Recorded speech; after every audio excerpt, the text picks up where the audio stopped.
Good morning, dear students. Welcome again in next class. Today's class is about a very useful structure of spoken as well as grammatical English. Used to, be used to, and get used to. असल में क्या है, जिन लोगों को पहली बार काम पढ़ रहा है they can be very confused कि बहुत कुछ क्या है, लेकिन मैं आपको एक एक को एग्जाम्पल के साथ बताऊंगा। वैसे यूज़ तो आप जानते हैं प्रयोग करना होता है, लेकिन यहाँ पे यूज़ के साथ टू लगा हुआ है, ठीक है, यूज्ड टू। तो हम पहले लेते हैं use to plus infinitive. Infinitive का मतलब होता है first form of the verb, ठीक है ना। तो वर्ब की फर्स्ट फॉर्म के साथ कहाँ पे आता है? असल में ये बहुत यूज़फुल स्ट्रक्चर है पास्ट की हैबिट एक्टिविटीज़ जो हमने अब करनी छोड़ दी हैं। देखो क्या लिखा हुआ है, we use the structure use to do something when we talk about something we did regularly in the past but do not do it now. मतलब समझिए, मैं आपको सिंपली बताता हूँ, ऐसी तमाम आदतें या ऐसे काम जो हम पहले करते थे लेकिन अब नहीं करते, चाहे वजह हमारी उम्र बढ़ गई हो, चाहे हम वहाँ पे अब ना हो, या फिर हमारी आदतें बदल गई हों, यूज्ड टू, ठीक है ना। तो यहाँ पे एग्जांपल देखें, he used to go to our school, वो हमारे स्कूल में जाता था। आप अगर आजकल लेट उठते हैं और आप कहें कि मैं पहले जल्दी उठता था, I use to get up early in the morning when I was a child. Next example देखिए, she used to be overweight but became she a model last year. आप इसको इस तरीके से लीजिए, she used to be overweight but she became a model last year, यानी कि पहले वो ओवर वेट होती थी और पिछले साल एक क्या बन गई, मॉडल बन गई, यानी कि उन्होंने अपना वेट कम कर दिया। तो आप बता सकते हैं कि सर मैं चाइल्डहुड में बड़ा नोटी बच्चा हुआ करता था,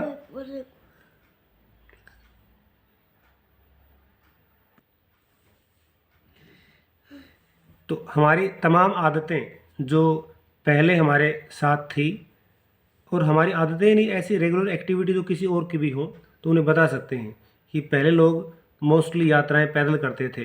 people use to travel on foot but not now, अब नहीं, नो लॉन्गर नाउ, अब वो दिन गए। गोन आर द डेज, अब वो दिन गए। Gone GONE, gone RARER, the days, अब वो दिन गए। नो लॉन्गर नाउ, अब नहीं ऐसा होता। तो पूरा स्ट्रक्चर कैसे बताते हैं, भाई पहले मैं स्मोकिंग करता था, अब नहीं करता। I use to smoke but no longer now, gone are the days of smoking. तो ये स्ट्रक्चर होता है यूज टू का, बहुत अच्छा स्ट्रक्चर है। कोई काम करते थे ऐसे करके। अब इसको मना करें, मैं काम नहीं करता था, तो क्या बोलेंगे, I did not use to. ये यूज टू जो है फर्स्ट फॉर्म में रहेगा, USE, use TO2। For example, मैं बचपन में गेम नहीं खेलता था, I did not use to play games in my childhood. मैं स्कूल के दिनों में रेगुलर नहीं जाया करता था, I did not use to go to school regularly, यानी कि मेरी स्कूल में जाने की हैबिट रेगुलर नहीं थी। Use to, USE, use to, ठीक है ना। और क्वेश्चन करें तो क्वेश्चन पूछ सकते हैं, did you use to. For example मैं आपसे पूछूं, क्या पहले आप गांव में रहते थे? Did you use to live in a village? क्या आप गेम खेला करते थे? Did you use to play games? तो बचपन के काफ़ी गेम्स होते थे जो अब हम नहीं खेलते, जैसे पिट्ठू खेलते थे लोग, है ना, हाइड एंड सीक खेलते थे, फ्लाई काइट्स क्या करते। तो लोग पूछें आपसे, क्या पतंग उड़ाया करते अपने बचपन के दिनों में? Did you use to fly kites in your childhood days? अगर हाँ तो आई यूज टू फ्लाई, नहीं तो I did not use to, USE। Did के बाद फर्स्ट फॉर्म रहेगा यूज का, ठीक है ना, ऐसे करके। तो हम नेक्स्ट बी यूज टू पे चलते हैं। ये क्या पार्ट रहने वाला है, just say it. B use to plus noun pronoun Geraint. Geraint मतलब वर्ब प्लस ING। असल में बी यूज टू का अर्थ आप अगर नहीं समझे तो क्लियर समझे, is MR plus use to, क्योंकि बी जो होता है वो इज MR वाज वर का ही रूप होता है। प्रेजेंट में इज MR, पास्ट में वाज वर और फ्यूचर में विल बी या सेल बी। तो कैसे इसका प्रयोग करते हैं, एक बार इसकी डेफिनेशन पढ़ लेते हैं, फिर मैं आपको एक्सप्लेन करूंगा बिल्कुल सिंपल भाषा में। Be use to is use to express, ये उस विचार को एक्सप्रेस करने के लिए आता है that A situation is not new, कि अब कोई सिचुएशन जो बड़ी नई नहीं है आपके लिए और अब वो आपके लिए बड़ी नेचुरल हो गई है, और स्ट्रेंज या वो बड़ी अद्भुत नहीं रही है, और इज़ नो लॉन्गर न्यू और स्ट्रेंज, तो ना तो ये नई है ना अब आपके लिए अद्भुत है। You have experienced it many times, तो आपको ये चीज़ अब बिल्कुल अभ्यस्त हो गई है। कुल मिला के इसका अर्थ ये है कि ये आई एम यूज टू है ना, you are use to, he is use to. जब कोई व्यक्ति किसी नई चीज़ का अभ्यस्त हो जाए, उसको वो स्ट्रेंज ना लगे, तो ऐसे में आता है ये, ठीक है ना। एग्जाम्पल देखें, he is use to swimming every day, इसका अर्थ ये है कि अब उसको यूज टू हो गया है, अब उसको आदत पड़ गई है। देखो पिछला था यूज टू, उसमें इज एम आर वाज और कहीं नहीं था, ठीक है। यहाँ पे क्या है, वर्ब के साथ आईएनजी आई हुई है। देखिए, he is use to swimming every day, अब उसको प्रत्येक दिन तैरने की आदत हो गई है, यानी कि अब उसको स्ट्रेंथ नहीं लगता, ठीक है। I am not use to getting up early, अभी भी मैं सुबह उठने का अभ्यस्त नहीं हुआ हूँ, यानी कि मुझे आदत नहीं हुई है, अभी भी स्ट्रेंथ लगता है, सुबह कभी उठ जाता हूँ कभी नहीं उठ जाता हूँ। I am not use to getting up early, ठीक है, मुझे सुबह उठने की आदत नहीं हुई है। इसको कुछ और एग्जाम्पल से लेते हैं। जैसे यहाँ पे दिया है कि नाउन और प्रोनाउन, मान लीजिए ए गर्ल हैज़ मैरिड और वो अपने ससुराल चली गई है, वहाँ अभी वो रहने की अभ्यस्त नहीं हुई है, तुम क्या बोलेंगे, she is not use to living in her in large house, उसको अभी आदत नहीं पड़ी है, ठीक है, वो नया नया है। आदत पड़ गई है तो कैसे कहेंगे, she is use to living in her in large house, ठीक है। कोई बच्चा अपने शहर से बाहर गया है दूसरे शहर में स्टडी करने के लिए, और वहाँ पे नॉइजी कंडीशन है, तो उसको नींद नहीं आती, तो वो क्या बोलेगा, I am not use to living in noisy conditions, I am not use to, मैं अभ्यस्त नहीं हूँ। कुछ दिनों बाद वही नॉइज में रहने का आदी हो जाएगा, चाहे कितना शोर शराबा मचता रहे, तो वो बड़ा आसानी से रह सकता है। एक बार किसी ने बताया कि वो अपने किसी रिलेटिव के पास चले गए, और वो रेलवे स्टेशन के पास रहते थे, तो जैसे ही वहाँ पे गए थे इनको सारी रात नींद नहीं आई। उन्होंने कहा भाई कैसी नींद आई, सुबह पूछ के उठ के पूछा तो बोला भाई हमें तो बिल्कुल, मुझे तो नींद ही नहीं आई, यहाँ तो सारी रात ट्रेनें आती रहती हैं। तो उन्होंने कहा हाँ हाँ ये तो होता ही है जब कोई शुरू शुरू में आता है, आप यूज टू नहीं है ना। तो क्या बोला, you are not use to living in noisy condition, लेकिन बोला हमें तो नींद बड़ी अच्छी आती है, ट्रेन आती हैं। तो उन्होंने क्या कहा, we are use to living in noisy conditions, we are use to living in trains noise conditions, तो हम तो रेल के नॉइज में रहने की आदत हो गई है। तो I am use to, you are use to, we are use to. जैसे हमारे देश में आजकल लोगों को करप्शन के साथ रहने की आदत पड़ गई है, people are use to living with corruption in our country.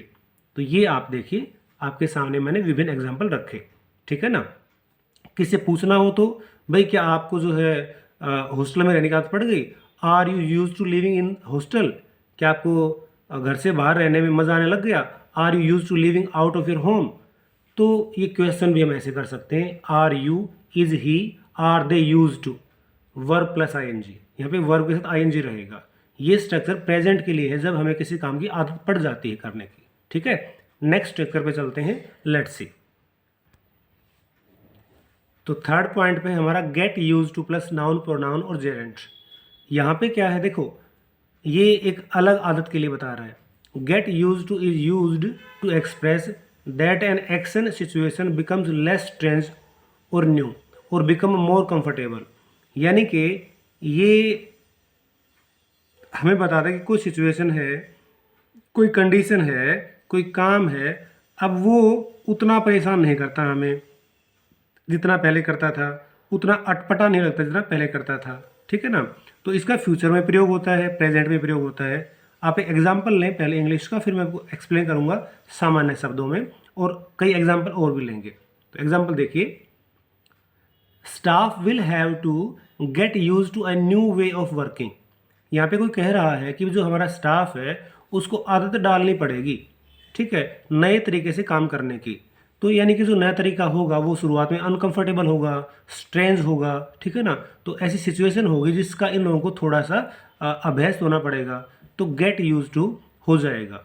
Next देखें, I could not get use to driving on the wrong side of the street. कहता कि भाई मैं तो है ना गली की गलत साइड में जो लोग जैसे ड्राइविंग करते हैं, मुझे तो उसकी तरफ चलाने की आदत नहीं पड़ सकती, ठीक है, मैं नहीं पड़ सका ऐसी आदत। क्यों? क्योंकि मेरे में आदत नहीं है। तो ये अपने बारे में बता रहा है कि ऐसा काम मैं नहीं कर पाया, यानी कि इस काम का अभी अभ्यस्त नहीं हुआ है।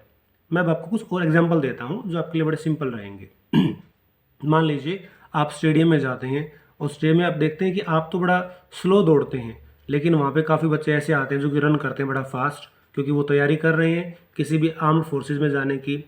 तो उनके साथ आपको चलते हुए बड़ा असहज हो रहा है, वो आपके साथ से फटाफट निकल जाते हैं, तब बोलेंगे I will have to get use to run fast.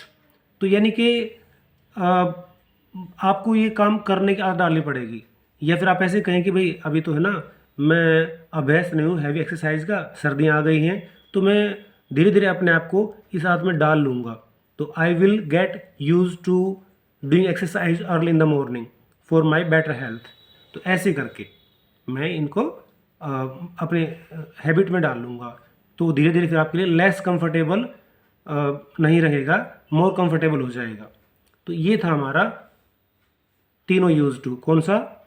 Use to plus verb, I am use to plus verb plus I N G, और गेट यूज टू। तो तीनों स्ट्रक्चर ग्रामेटिकल भी काफ़ी इंपॉर्टेंट है और स्पोकन में भी काफ़ी यूज़ होते हैं। तो तीनों को रिवाइंड करें, बार बार सुने और इनको अपनी लाइफ में यूज़ करें। Best of luck from my side. Have a great time, dear students. Bye then. And don't forget to subscribe your channel. Bye then.